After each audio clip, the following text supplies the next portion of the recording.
వేశాడు జల్లగా. ఇప్పుడే ఇక్కడ ఒక బాధితుడు ఉన్నాడు. ఇట్రా ఒక బాధితుడు ఇక్కడే ఉన్నాడు. ఆపకరా ఆపకర ఇట్రా ఆపకర ఇట్రా. ఇక బాలహాజీ న్యాయవాది ఆయనకి జరిగిన ఏం చెప్తాడు. మైక్ ఇవ్వండి. మైక్.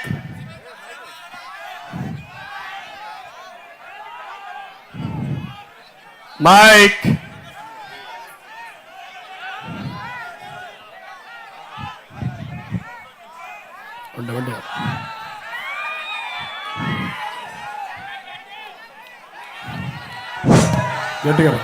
జై తెలుగుదేశం. సార్, నేను న్యాయవాదిగా 30 సంవత్సరాల నుంచి నంద్యాలలో పనిచేస్తున్నాను. హైకోర్టులో కూడా న్యాయవాదిగా పనిచేస్తున్నాను. నేను గత సంవత్సరం 5 సంవత్సరాల కిందట ఇదే నంద్యాలలో మన అబ్దుల్ సలాం కుటుంబమే ఆత్మహత్య చేసుకొని రైలు కింద చనిపోతే దానికి జాతీయ మానవ హక్కుల సంఘంలో కేసు ఫైల్ చేసి ఎస్ఐ గారిని సిఐ గారిని సస్పెండ్ చేయించినాను. అదేవిధంగా పౌర హక్కుల కోసం పోరాడే న్యాయవాదిని 30 సంవత్సరాల నుంచి నాకు అనుభవం ఉంది.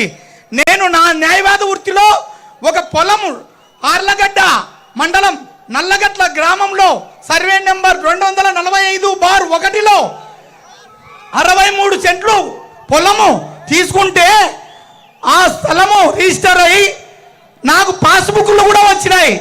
కానీ నేను ఈ పోరాటాలలో ప్రతి ఒక్కరికి ప్రజాస్వామ్యబద్ధంగా న్యాయ పోరాటాలు చేస్తూ ప్రతి ఒక్కరికి న్యాయం చేస్తున్నాను. కానీ మన ప్రభుత్వం వచ్చిన తర్వాత, ఈ సైకో ప్రభుత్వం వచ్చిన తర్వాత ఎంతమంది చెప్పినా నేను ఆన్లైన్లో చూసుకోలే. గత 2 నెలల కిందట ఆన్లైన్లో నా పొలాన్ని నేను చూసుకుంటే నా పొలము మాయం చేసినారు. కొలతలు లేవు. ఆన్లైన్లో మీరు చూసుకున్నారా? చూసుకోలేరు. ఎందుకంటే నా మాదిరే మీరు కూడా ఉండారు. ఒక్కసారి ఆన్లైన్లో చూడండి. మీ పొలం మీకు ఉందా? ఉండదు. నాదే లేదు.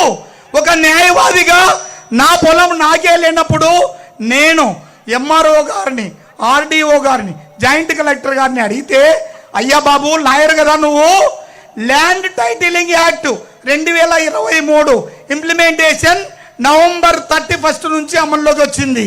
కాబట్టి నీ ల్యాండ్ సమస్య ఉంటే ఎంఆర్ఓ దగ్గరికి పో అంటాడు. ఎంఆర్ఓ ఆర్డీఓ దగ్గరికి పో అంటాడు. ఆర్డీఓ జాయింట్ కలెక్టర్ దగ్గరికి పో అంటాడు. మా న్యాయస్థానాన్ని, గౌరవనీయమైనటువంటి న్యాయస్థానాన్ని ఆశ్రయిస్తే, అయ్యా బాబు ప్రభుత్వమే జీవో తెచ్చింది, ప్రభుత్వ ప్రకారము మా కోర్టులకు రాకూడదు అంటారు. అంటే మనకు కోర్టులు ఏడీఎం లేదు, పీడిఎం లేదు, సబ్ కోర్టు లేదు, జిల్లా కోర్టు లేదు, కేవలం హైకోర్టు మాత్రమే ఉంది. మరి హైకోర్టుకు పోవాలంటే ఎలక్షన్ కోడ్ వచ్చింది ఈ మధ్యనే, ఇంకా ఎవరు పట్టించుకునేటోళ్ళు లేరు. న్యాయవాదిగా మాకు ఆ ల్యాండ్ టైటిల్ యాక్ట్ చదివితే కళ్ళకు రక్తం వస్తుంది. ఏ విధవాదం ఉన్నా కూడా ఆర్డీఓ, ఎంఆర్ఓ, జాయింట్ కలెక్టరే, ఆ తర్వాతనే హైకోర్టు. కాబట్టి మాకు గత్యంతరం లేదు. ఇక మాకు ఉరి మాత్రమే ఉంది న్యాయవాదులకు. మాకు గత్యంతరం లేదు కాబట్టి మళ్ళీ చంద్రబాబు నాయుడు గారు వచ్చి సైకిల్ గుర్తు మీద ఓటు వేసుకొని మనమందరం మన కుటుంబం కోసం, మా కోసం, మన కోసం చంద్రబాబు నాయుడు గారిని గెలిపించుకొని మన ఆస్తులు మనం కాపాడుకుందాం, మన ఇంటిని మనం కాపాడుకుందాం, మన ఒక సెంటు స్థలాన్ని కూడా మనం కాపాడుకోవాలని కోరుకుంటూ. ఇప్పుడు మీరు చూశారు బాలహాజీ. ఇప్పుడు ఈ చట్టం యొక్క భయంకరమైన పరిస్థితి మీరు అందరూ ఆలోచించుకోవాలి. రేపటి ఈ రోజు నుంచి ఈ చట్ట ప్రకారం మీరు గుర్తుపెట్టుకోవాల్సింది, ఉండండి ఎవరు 2 నిమిషాలు. నేను ఈరోజు మా నాళ్ళు కూడా పాపం కష్టపడి నిలబడుకుంటే బలహీనంగా ఉండే వాళ్ళకు కొంచెం ఇదవుతుంది, ఎండలో ఉన్నారు. నేను ఒకటే మీకు హామీ ఇస్తున్నా, ఈ చట్టం ప్రతి ఒక్కరికి ఉరితాడేశాడు జగన్మోహన్ రెడ్డి. ఈ చట్టంలో కానీ మొత్తంగా వస్తే ఈ చట్టం తర్వాత మీ ఎవ్వరికి కూడా దిక్కుండదు. కంప్యూటర్లో పెట్టుకున్నాడు. హైదరాబాద్లో, అమెరికాలో ప్రైవేటు కంప్యూటర్లో పెట్టాడు.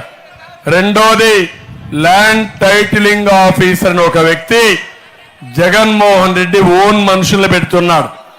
మీకేదైనా సందేహం ఉంటే ఇప్పుడు లాయర్ కూడా నేరుగా ఆయన దగ్గరికి పోవాలి, ల్యాండ్ టైటిలింగ్ ఆఫీసర్ దగ్గరికి పోవాలి.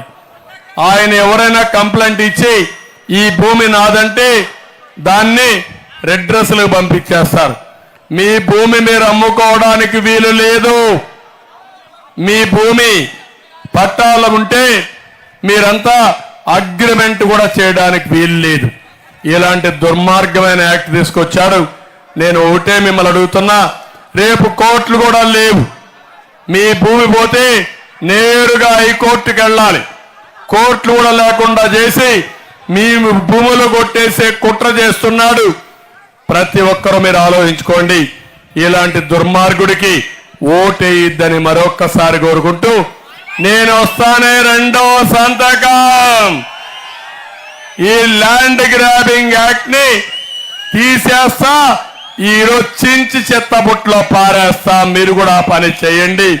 ప్రతి ఒక్కరూ ఓటేసే ముందు ఒకసారి ఆలోచించుకోమని మిమ్మల్ని అందరినీ కోరుతున్నా. ఈరోజు ఇంకొక పక్క